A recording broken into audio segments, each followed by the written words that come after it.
السلام علیکم ورحمۃ اللہ وبرکاتہ۔ ایک مرتبہ پھر ایک شرعی مسئلے کے ساتھ حاضر خدمت ہے۔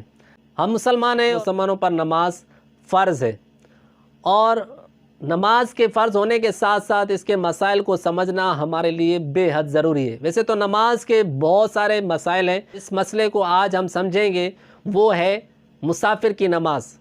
مسافر کی نماز، اور اس کے ساتھ ساتھ ہمیں یہ پتہ ہونا چاہیے کہ کتنی نمازیں ہیں جس کو ہم قصر کے ساتھ پڑھ سکتے ہیں، اور وہ کون کون سی نمازیں ہیں۔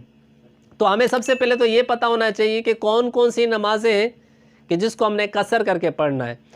تو اس حوالے سے بالخصوص آپ توجہ کے ساتھ سنیں، تین نمازیں، جی ہاں، تین نمازیں ہیں جس کو ہم قصر کے ساتھ پڑھتے ہیں۔ ان میں سے پہلی نماز ہے ظہر کی، اور دوسری نماز ہے ہماری عصر کی، تیسری نماز ہے عشاء کی۔ یہ وہ نمازیں ہیں جس کو ہم قصر کے ساتھ پڑھتے ہیں۔ تو ان کو پڑھنے کا طریقہ کار کیا ہے، اس قصر سے مراد کیا ہے، کس طرح سے اس کو پڑھا جاتا ہے؟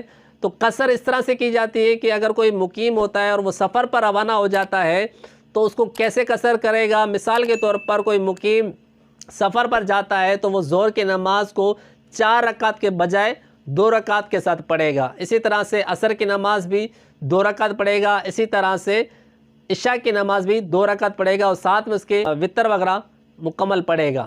اب جو میں شرعی مسئلہ آپ کے سامنے بیان کر رہا ہوں وہ ہے، کسی کی اگر نماز قضا ہو جائے، سفر کی حالت میں قضا ہو جائے، یا پھر اس کے گھر کے اندر ہی اس کی نماز قضا ہو جائے، اب اگر اس کو پڑھنا چاہتا ہے تو وہ کس طرح سے پڑھے گا؟ تو اس مسئلے کو بالخصوص آپ توجہ کے ساتھ سنیں گے تو انشاءاللہ عز و جل یہ آپ کو ہمیشہ یہ مسئلہ آپ کے ذہن میں رہے گا، اور سفر کے اندر جب آپ جائیں گے تو یہ مسئلہ آپ کے لیے بہت زیادہ مفید ہوگا۔ تو اس کا آسان سا فارمولہ یہی ہے کہ جو نماز جس حالت میں قضا ہوگی اسی حالت میں ہی پڑھی جائے گی۔ مثال کے طور پر اگر کسی کی سفر کے اندر نماز قضا ہوئی، سفر کے اندر ظہر کی نماز قضا ہوئی، اور سفر کے اندر اس کو ظہر کی کتنی رکعتیں پڑھنی تھی؟ 2 رکعتیں پڑھنی تھی۔ اب اگر وہ گھر پر پڑھنا چاہتا ہے تو وہ 2 ہی پڑھے گا۔ اسی طرح سے اگر کوئی شخص گھر میں موجود تھا اور ظہر کی نماز اس پر قضا ہو گئی، اس سے ظہر کی نماز قضا ہو گئی، ظہر کی وہ کتنی رکعتیں پڑھتا تھا؟ تو 4 رکعتیں پڑھتا تھا۔ اب اگر اس کو وہ پڑھنا چاہتا ہے سفر میں، تو اب وہ کتنی رکعتیں پڑھے گا؟ تو وہاں پر سفر میں جا کر جو اس کی نماز قضا ہوئی تھی، سفر میں جا کر وہ اس کو 4 ہی پڑھے گا، 2 نہیں پڑھے گا۔ تو اس کا آسان فارمولہ اپنے ذہن میں آپ محفوظ کریں گے تو انشاءاللہ عز و جل مسئلہ آپ کے لیے آسان ہو جائے گا کہ جس حالت میں آپ کی نماز قضا ہوئی ہے تو آپ نے اسی حالت میں اسی کو دوبارہ پڑھنا ہے۔ اگر سفر کی حالت میں نماز قضا ہوئی ہے تو آپ نے 2 رکعت پڑھنی ہے۔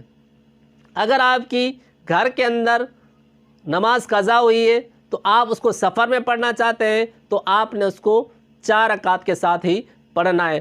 اللہ تبارک و تعالیٰ کی بارگاہ اقدس میں دعا ہے کہ آج جو ہم نے یہ شرعی مسئلہ بیان کیا، اسے ہمیں سمجھنے اور اس پر عمل کرنے اور اسے دوسروں تک پہنچانے کی بھی اللہ تبارک و تعالیٰ ہمیں توفیق نصیب فرمائے۔ اسی طرح کی بے شمار ویڈیو جو شرعی مسائل پر مبنی ہے، اسلامک ٹاپک پر مبنی ہے، اسلامی موضوعات پر مبنی ہے، اس کے علاوہ بہت ساری ایسی ویڈیو ہیں جو مفید معلومات پر ہے، تو انشاءاللہ عز و جل آپ میرے یوٹیوب چینل نواز رضا مدنی پر انشاءاللہ عز و جل آپ دیکھتے رہیں، آپ کو انشاءاللہ اس کا فائدہ ہوتا رہے گا۔ السلام علیکم ورحمۃ اللہ۔